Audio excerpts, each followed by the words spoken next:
మాంసాహారం ఇష్టపడని వారికి, శాకాహారం తీసుకునే వారికి పప్పుధాన్యాలు ఒక మంచి పరిష్కారం.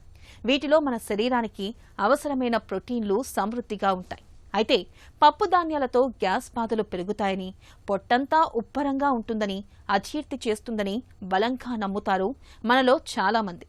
ఈ నమ్మకంతోటే పప్పుధాన్యాలకు దూరంగా ఉంటూ ఉంటారు.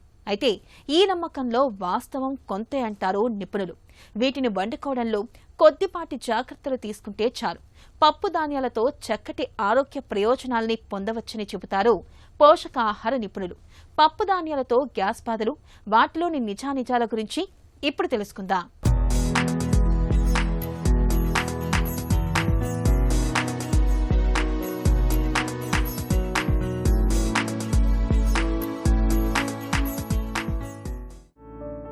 పప్పు ధాన్యాల్లో ప్రోటీన్లు అధికంగా ఉంటాయి. మాంసాహారాన్ని ఇష్టపడని వారికి ఇవి మంచి ప్రత్యామ్నాయం. బీన్స్, బఠానీ, చిక్కుళ్ళు, కందిపప్పు, పెసరపప్పు, మినప్పప్పు, శనగపప్పు వంటివి మన భారతీయుల ఆహారంలో అగ్రస్థానం పొందాయి. ఇవి లేని ఆహారం అసంపూర్ణంగా ఉంటుంది. వీటిలో ప్రోటీన్, పీచు పదార్థం సమృద్ధిగా ఉంటుంది. ఇక దేశంలోని అన్ని ప్రాంతాలలో పప్పులను ప్రధాన ఆహారంగా తీసుకుంటారు. అయితే పప్పు ధాన్యాలు తీసుకున్న తర్వాత చాలామంది గ్యాస్ అని, పొట్టంతా ఉబ్బరంగా ఉంటుందని, అజీర్తిగా ఉందని చెబుతుంటారు. ఈ నమ్మకాలతోటే మనలో చాలామంది బఠానీలు, అలసందలు, రాజ్మా, శనగలు, కందుల వంటి పప్పుధాన్యాలు తినడానికి వెనకాడుతుంటారు. కానీ నిజానికి వీటన్నింటితోనూ గ్యాస్ సమస్యలు ఉండవని చెబుతారు పోషకాహార నిపుణులు. మామూలుగా సహజంగా మనం అన్నం తినేటప్పుడు పప్పు, గింజ ధాన్యాలు అంటే బియ్యం కానీ లేకపోతే ఏమైనా గింజ ధాన్యాలు, రాగులు కానీ ఇలాంటివన్నీ కలుపుకొని పప్పులతో పాటు కలుపుకొని తింటూ ఉంటామండి. ఇది ముఖ్యంగా ఏంటంటే తినడానికి బాగుంటుందనే కాకుండా మనకు న్యూట్రిషన్ పరంపరంగా ఇందులో అమైనో యాసిడ్స్, పప్పు ధాన్యాల్లో మీథియోనిన్ అనే అమైనో యాసిడ్ చాలా తక్కువగా ఉంటుంది. అదేవిధంగా ఈ మీథియోనిన్ మన బియ్యంలో, గింజ ధాన్యాల్లో ఎక్కువగా ఉంటుంది. దానివల్ల ఈ రెండూ కలిపి తింటూ ఉంటే ఒక సమతులిత ఆహారం, ముఖ్యంగా ఈ ప్రోటీన్స్ ఏదైతే ఉన్నాయో మనకి శరీరానికి 22 అమైనో యాసిడ్స్ ఎలా కావాలో అవన్నీ ఈ రెండూ కలుపుకొని తింటూ ఉంటే ఇందులో లోపంగా ఉన్నవి అందులో ఉంటుంది, అందులో లోపం ఉంది ఇందులో ఉంటుంది. కాబట్టి ఒక సరి అయిన పద్ధతిలో సరిగ్గా కాంపోజిషన్ సరిగ్గా ఉండి సరైన ప్రపోర్షన్లో ఉండడం వలన మంచి ప్రోటీన్స్ కింద అంటే మాంసకృతులు, సంపూర్ణ మాంసకృతుల కింద లభిస్తూ ఉంటాయి. ఈ 1-2 నిష్పత్తిలో మనం కలుపుకొని తింటూ ఉంటే దానికి ఏంటంటే మనకి జంతు సంబంధమైన మాంసకృతులు ఏవైతే ఉన్నాయో, చేప, రొయ్యలు, మాంసం ఇవన్నీ ఎలా ఉన్నాయో దాంట్లో ఉన్న ప్రోటీన్లు ఎంత వస్తుందో అంత ప్రోటీన్లు ఇందులో ఉంటుంది అన్నమాట. దీనివలన ఈ రెండూ కలిపి తినడం చాలా ఇంపార్టెంట్, చాలా మంచిది. పొట్టుతో ఉన్న పప్పులు తింటూ ఉంటే మరీ మంచిది. వాటిని నానబెట్టి దాన్ని మొలకెత్తించి అవి జాగ్రత్తగా మొలకలు వచ్చిన తర్వాత అవి వాడుతూ ఉంటే అందులో విటమిన్లు, ఇవన్నీ అమైనో యాసిడ్స్ బాగా డైజెస్ట్ అయ్యే రకంగా అవుతాయి. అదే కాకుండా అందులో ఉన్న బి కాంప్లెక్స్ ఇటువంటివన్నీ పెరుగుతుంటాయి. మొలకలు, చిన్న మొలకలు వచ్చే వరకు మొలకెత్తించి అవి వాడుతూ ఉండాలి. సాధ్యమైనంత మటుకు పప్పులు ఎప్పుడు పొట్టుతోటి ఉన్న పప్పులు వాడడం చాలా మంచిది.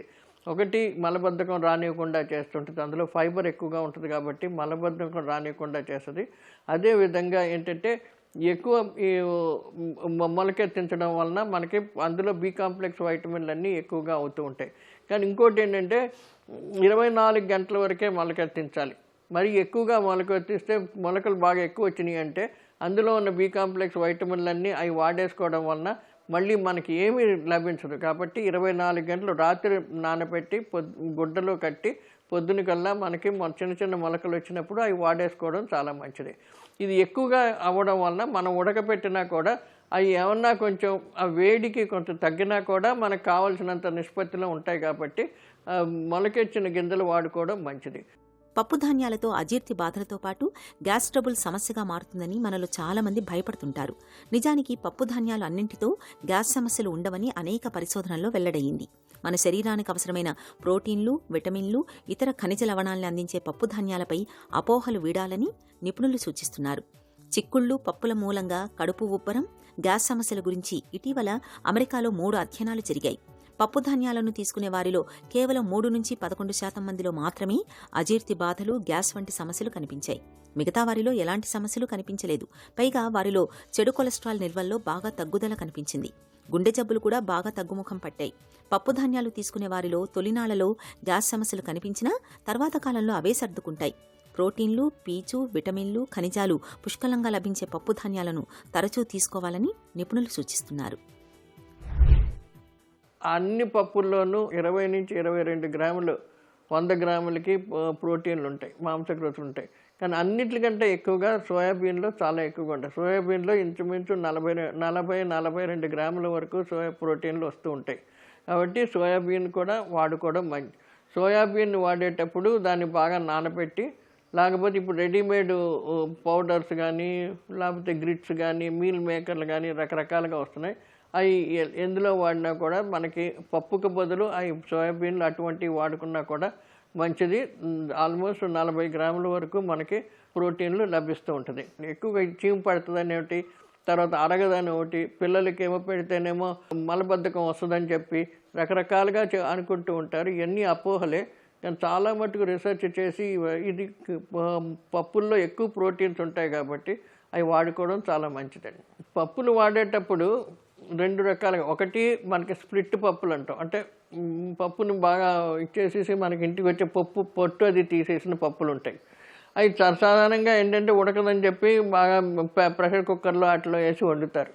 కానీ ఎక్కువగా నీళ్లు పారేయడం మంచిది కాదు. అందులో ఏమన్నా ప్రోటీన్స్ కానీ లేకపోతే ఫైబర్ కానీ అలాంటివి ఏమున్నా సరే అవి మన నీళ్లు పారేయడంలో పోతూ ఉంటుంది. సాధ్యమైనంత మట్టుకు పప్పుని ఉడకబెట్టి ఆ నీళ్ళన్నీ ఆ పప్పుతోటే ఉండి దాంతో వండడం మంచిది.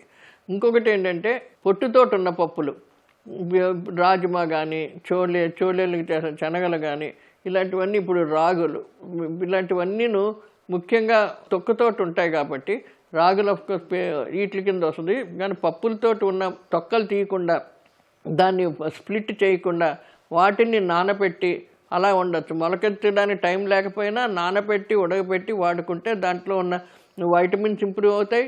తర్వాత ఏమో ప్రోటీన్ కూడా అరుగుదలగా ఉంటుంది. పిల్లలకేంటి, పెద్దోళ్ళకేంటి, అవి వాడుకుంటూ ఉంటే చాలా మంచిది. పప్పు ధాన్యాల్లో పెద్ద మొత్తంలో ప్రోటీన్లు, కార్బోహైడ్రేట్లు, ఫైటిక్ యాసిడ్లు ఉంటాయి. కాబట్టి వీటిని వండుకునే విధానంలో సరైన జాగ్రత్తలు తీసుకున్నప్పుడు అజీర్తి, గ్యాస్ బాధలు తలెత్తే అవకాశం ఉంటుంది. కాబట్టి పప్పు ధాన్యాలను వండే ముందు కొన్ని జాగ్రత్తలు తప్పనిసరిగా తీసుకోవాలి. పప్పు ధాన్యాలను వండడానికి ముందు 12 నుంచి 24 గంటల వరకు నానబెట్టడం మంచిది. ఇలా చేయటం వల్ల వాటిలో అజీర్ణానికి కారణమయ్యే ఫైటిక్ ఆమ్లం తొలగిపోతుంది. వండిన తర్వాత కూడా పప్పు ధాన్యాలు సులభంగా జీర్ణమవుతాయి. ఇక పప్పు ధాన్యాల్ని వండేటప్పుడు తక్కువ వేడిలో ఎక్కువసేపు మీడియం ఫ్లేమ్ మీద ఉడికించడం మంచిది. ఇక ఇప్పటికే అరుగుదల సమస్యలు ఉన్నప్పుడు పిల్లలు, వృద్ధులు, గర్భిణీలు పప్పు ధాన్యాల్ని అతిగా తీసుకోకపోవడమే మేలు.